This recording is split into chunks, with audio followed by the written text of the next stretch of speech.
Hi friends, welcome back to my channel.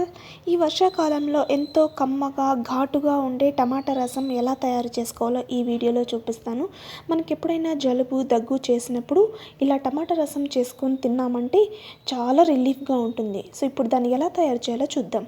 ముందుగా ఒక చిన్న రోల్ తీసుకొని ఒక అర స్పూన్ మిరియాలు, అర స్పూన్ జీలకర్ర, 5-6 వెల్లుల్లిపాయ వేసుకొని మనము కచ్చా పచ్చగా దంచుకొని ఈ పేస్ట్ని పక్కన పెట్టుకోవాలి. చూసారా, ఈ విధంగా ఉంటే సరిపోతుంది.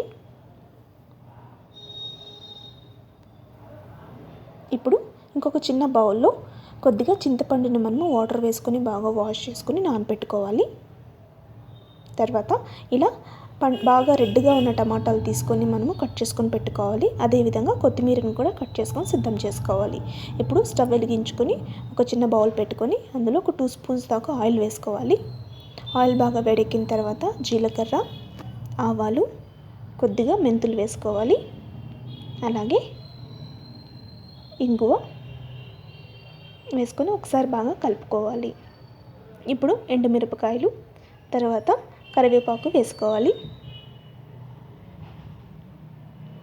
ఇప్పుడు ఆల్రెడీ మనము దంచి పెట్టుకున్న ఈ వెల్లుల్లి పేస్ట్ని వేసుకోవాలి. వేసుకొని ఒకసారి బాగా కలుపుకోవాలి.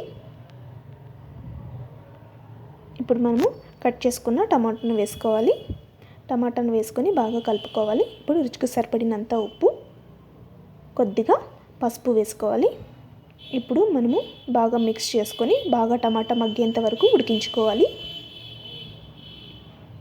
ఇప్పుడు చూసారా, టమాటా బాగా ఉడికిపోయింది.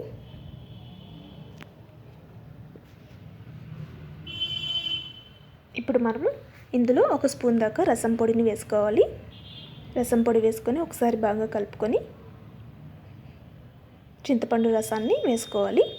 చింతపండు రసం వేసుకొని ఒకసారి బాగా మిక్స్ చేసుకొని ఇప్పుడు మనకి ఎంత రసం కావాలో అంత వాటర్ని యాడ్ చేసుకోవాలి. వాటర్ని యాడ్ చేసుకొని 7 నుంచి 8 నిమిషాల పాటు మీడియం ఫ్లేమ్లో బాగా మనము ఈ రసాన్ని ఉడికించుకోవాలి.